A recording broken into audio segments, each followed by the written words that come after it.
The transport glides down from the atmosphere, sleek and silent.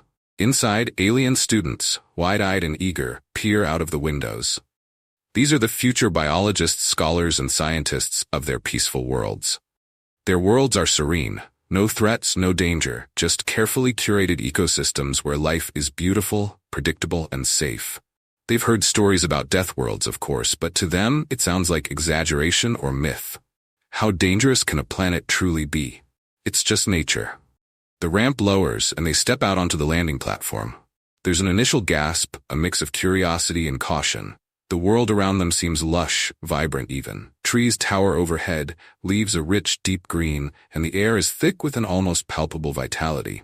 But beneath the surface, there's an unsettling undercurrent. The ground itself feels alive, and not in the peaceful way they're used to. It's more predatory. A Deathworlder stands at the front of the group, watching the aliens with amusement. This is also routine for them. They've grown up here, survived here, and they know the feel of the world beneath their feet like an old familiar friend. What the aliens don't realize is that danger is everywhere here, even in the quiet moments. It's not something you see, it's something you sense. But the Deathworlder, seasoned and calm, doesn't bother explaining that. They have a tour to lead. The students chatter among themselves, exchanging quick observations, dismissing any unease they feel. The trees are fascinating, the air is rich, but there's something off about the fauna. Strange creatures dart through the undergrowth, but at first glance, none seem too dangerous. It's just different, they think. Different doesn't mean deadly, and the Deathworlder seems unfazed. If they're not worried, why should we be? The sanctuary gates loom ahead, imposing, towering, fortified. Even the security around this place should give them pause. But they don't understand what it truly means. To them, the sight is just overkill, an unnecessary show of caution. The Deathworlder punches in a code, and the gates creak open, revealing what lies inside, a wildlife sanctuary filled with creatures they've never seen before, creatures the Deathworlders call tame. The guide steps forward, smiling slightly. "Welcome to the sanctuary," they say. "Everything here is perfectly safe. These animals are some of the most peaceful you'll find on this planet. Just follow the rules, and there's nothing to worry about." The word peaceful is relative. The first creature they see is massive, hulking with thick scales and piercing eyes that follow the group with a predatory gleam. It prowls behind its energy barrier, its tail lashing with a controlled, dangerous grace. The aliens are visibly uneasy now. They can feel it, the sheer force of life, radiating from the creature, something primal that they've never experienced before. One student leans in closer to the barrier, their three eyes blinking in synchronized curiosity. "It doesn't seem very tame," they murmur. Another nods in agreement. They don't understand how such a creature could ever be considered safe. But the Deathworlders stand there, arms crossed, completely relaxed. It's a stark contrast. These creatures, massive, predatory beasts, don't seem to faze them at all. The guide continues, explaining the security measures, high-tech force fields, reinforced containment, fail-safe systems. This facility, the guide says, is equipped to handle anything. These creatures are dangerous, yes, but within these walls they pose no threat. The Deathworlder smiles again, as though this whole situation is entirely under control, as if there's no real danger here. To them, maybe there isn't. They move on, passing other enclosures. Some animals, smaller but no less deadly, pace back and forth, eyes fixed on the group. A few even test the barriers, letting out low, rumbling growls that send shivers down the aliens' spines. The students exchange nervous glances, their initial confidence starting to waver. The creatures are too large, too aggressive for comfort. Still, the guide reassures them. "Tame," they keep saying. "Completely tame." Then something rattles, a loud, sharp sound. One of the creatures, a sinewy predator with long, jagged claws, slams its body against the energy shield, its growl reverberating through the air. Several students flinch. The Deathworlder laughs lightly. "Don't worry," they say, "it's just testing the boundary." They do that sometimes. The shields hold. The group presses on, but the tension is building now. The aliens can't help but feel the weight of danger pressing in on them. Every movement, every sound seems amplified. The sanctuary feels alive in a way they've never experienced before. Wild, untamable, despite the walls that hold it in. One student, a particularly inquisitive type, starts asking questions. They approach the guide, fascinated by the technology that keeps these creatures contained. They want to know how it works, how such dangerous life can be so easily controlled. The Deathworlder humors them, explaining some of the basic principles. But the student isn't satisfied. They want to understand more, pressing for details about the energy fields, the security protocols. The guide waves them off, smiling. It's all under control, they say. But the student lingers, eyeing the console at the edge of the enclosure. The flickering lights and buttons draw them in, a puzzle waiting to be solved. The curious alien stands off to the side, eyes fixed on the console near the barriers. The lights blink in rhythmic patterns, the control system appearing deceptively simple, almost inviting. Their mind races with questions about the technology holding back such immense power. Their homeworld has nothing like this, no need for it. Their technology serves to enhance life, not control it. But here on this strange, dangerous Deathwo, RLD, it's clear the tech exists to manage threats. Glancing around to ensure no one is watching, they inch closer. The others are preoccupied, eyes on the animals or chatting nervously among themselves. The Deathworlder guide is leading them further down the path, explaining more about the wildlife, leaving the curious student free to satisfy their need to understand. A brief hesitation crosses their mind, but it's easily dismissed. This is a learning opportunity, isn't it? They reach out, fingers hovering over the controls, their heart pounding slightly as they study the interface. It's alien to them, but they're confident they can figure it out. A quick tap on the panel. Nothing dramatic happens, just a minor change in the lights.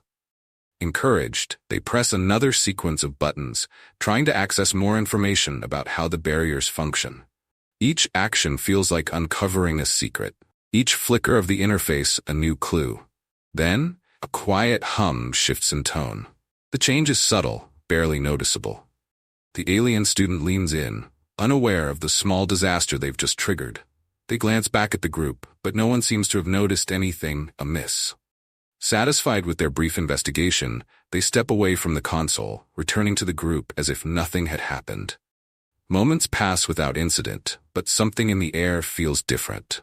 The animals, once pacing lazily in their enclosures, start to behave erratically. The massive predator nearest to the group, a hulking beast of muscle and bone, lets out a low, guttural sound that rumbles through the sanctuary. It wasn't growling like this before. It throws itself against the barrier, harder this time, and the energy shield flickers.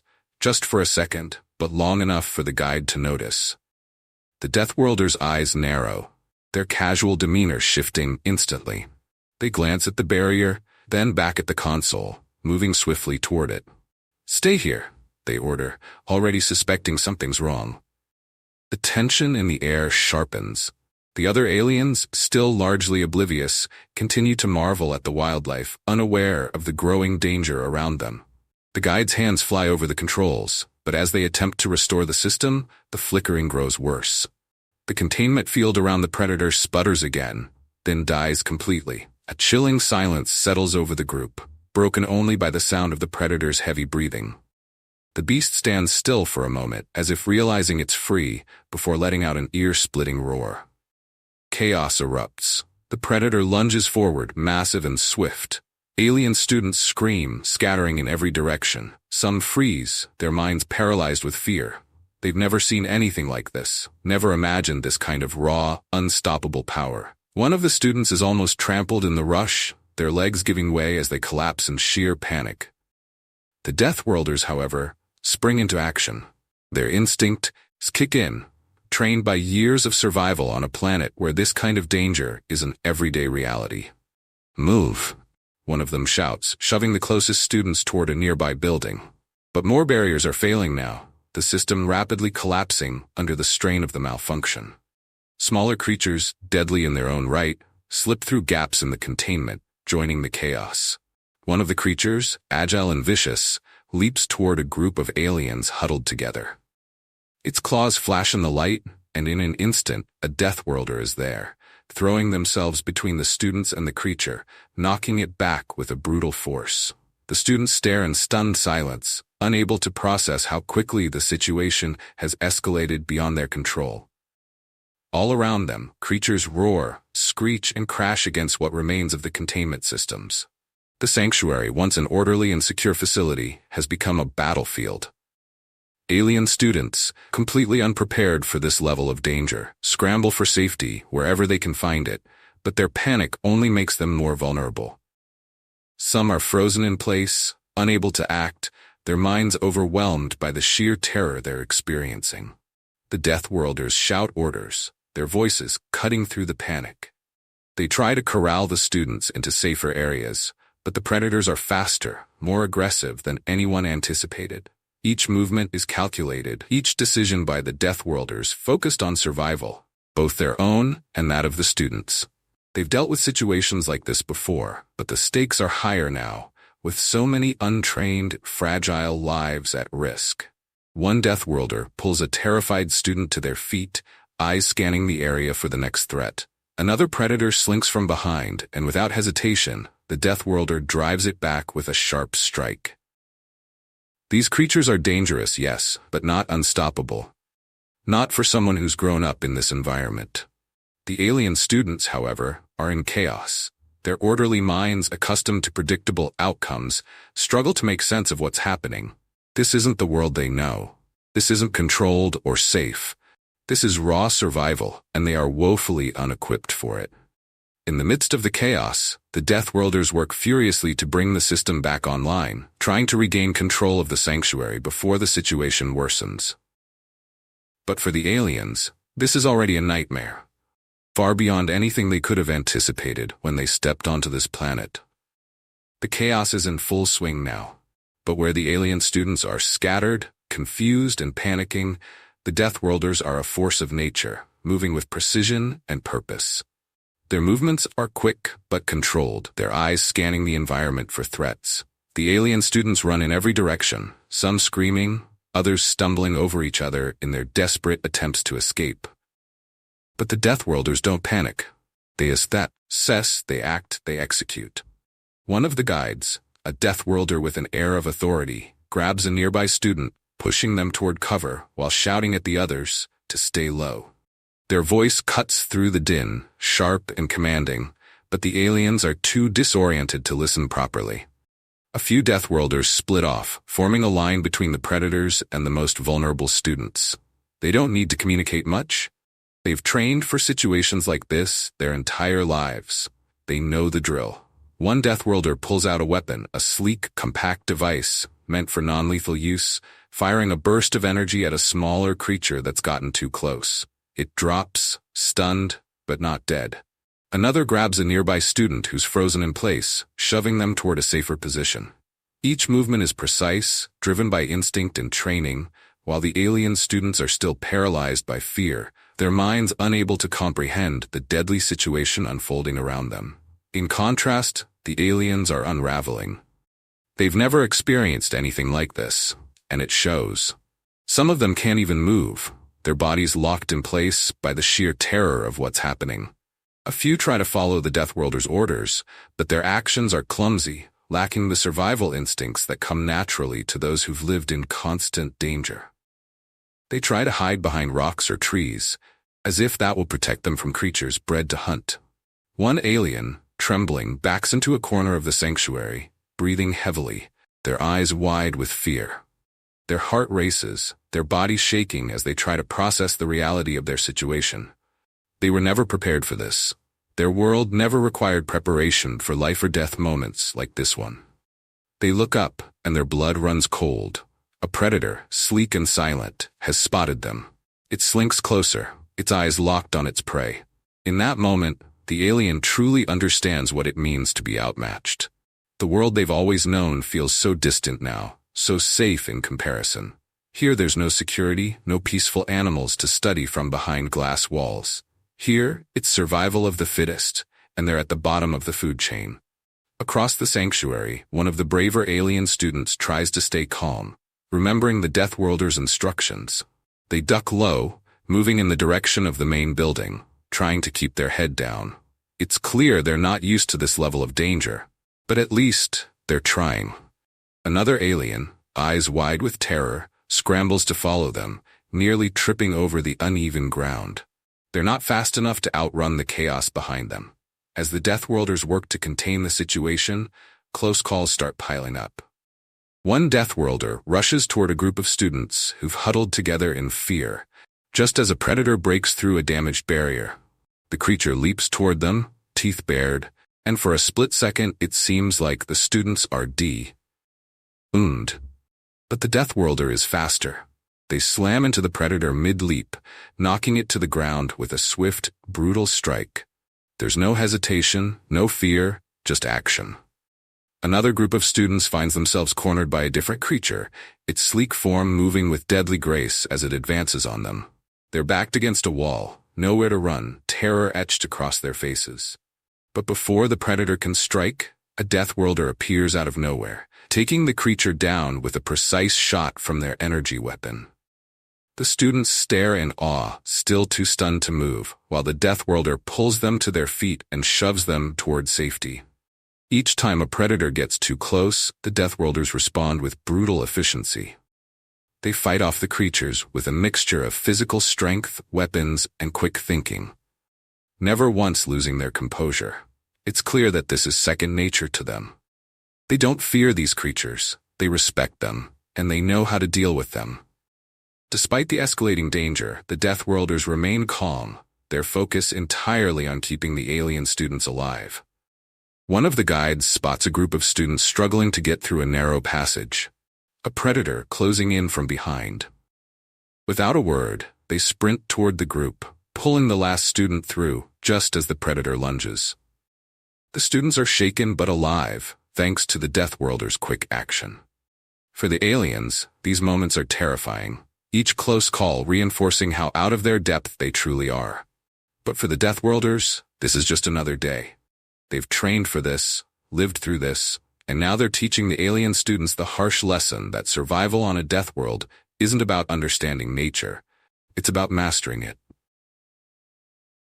The Deathworlders spring into action, coordinating seamlessly as they work to restore the sanctuary's containment systems.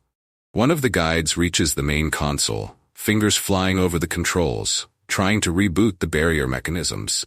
The power hums, flickers, and then, one by one, the energy shields snap back into place. The creatures, sensing the sudden reappearance of their confines, hesitate. The predators growl, testing the barriers, but this time, they hold firm. The Deathworlders continue their efforts, driving back the few remaining creatures still roaming free. One of the larger predators makes a final charge, its massive bulk crashing toward a group of huddled students. But before it can reach them, a Deathworlder leaps into action, using a combination of force and precision to subdue the beast. The alien students watch in awe as their guide single-handedly tackles the creature, bringing it down with an expertise that seems almost effortless. The fight is brief, brutal, and final. With the sanctuary finally secured, the Deathworlders let out a collective breath. They glance around, ensuring that every creature is back behind its containment. One by one, the predators retreat, cowed back into their enclosures by the reactivated barriers. The air is thick with tension, but the danger is receding. What could have been an all-out disaster has been narrowly averted by the Deathworlders' quick thinking and relentless efficiency. The alien students, shaken and exhausted, gather together, slowly coming to grips with what they've just experienced. Their once curious expressions are now replaced by a mix of awe, fear, and a profound respect they hadn't felt before. For the first time, they truly understand the meaning of a death world. Their earlier confidence, their dismissive attitude toward the Deathworlders' warnings, now seems foolish in retrospect. One of the aliens, still trembling from the ordeal, approaches a Deathworlder and stammers out a quiet, "Thank you." It's a simple gesture, but the weight behind it is heavy. A few other students murmur similar expressions of gratitude, their voices low, still shaken by the close calls they barely survived. For a moment, there's a sense of shared relief, though the Deathworlders remain as calm as ever. This is their reality, and they've seen much worse. The alien students gather around, exchanging glances filled with unspoken understanding. The initial excitement they'd felt coming to this sanctuary, the naive curiosity that drove them to see Deathworld wildlife, has now been replaced by a sobering realization. They had thought the stories about Deathworlds were exaggerated, tales blown out of proportion. But now, standing in the aftermath of the chaos, they realized just how wrong they were. One student speaks up, their voice still shaky. We didn't know. We thought it was all just myths, just stories. Another nods, adding, we thought we understood danger. But this is something else entirely. The Deathworlders listen quietly, their expressions unreadable. But one of them finally speaks, voice casual, almost nonchalant. This was a minor incident. If the barriers hadn't gone down, you wouldn't have seen the real threats. The alien students exchanged nervous glances at the word minor. To them, it had felt like a life-or-death situation. But to the Deathworlders, this was just a typical day. Nothing special. The guide continues, arms crossed, watching the alien students with a mix of amusement and understanding. You have to remember, danger is constant here. It's part of life. We don't get to choose when it happens, so we prepare for it every day. That's what it means to live on a death world. The gravity of those words sinks in for the aliens. They had come here as students, eager to observe, to study the wildlife, thinking it would be a controlled environment. Now, they realize that life on a death world isn't something you can study from a distance. It's something you survive day by day, with your instincts and skills honed to a razor's edge. As they prepare to leave the sanctuary, the atmosphere is different. There's no chatter about research or observations. Instead, there's a lingering sense of unease, mixed with respect. The students have seen firsthand what it takes to live in a place like this, and it has left a deep impression. They've learned more than they expected, though not in the way they imagined. The experience has given them a glimpse into the reality of a Deathworlder's life. A reality far more dangerous and unpredictable than anything they had ever known. As the alien students board their ship, one of the Deathworlders gives them a parting remark, a smirk playing on their lips. Next time, maybe we'll show you the real predators. There's a hint of dark humor in their tone, and the aliens force uneasy smiles in return, though none of them can tell if it's a joke or not. With that, the ship lifts off, carrying the students back to their peaceful, safe worlds, where danger is a distant concept. But they won't forget this day. They won't forget what it felt like to face the raw, untamed chaos of a death world. And they won't ever underestimate the Deathworlders again.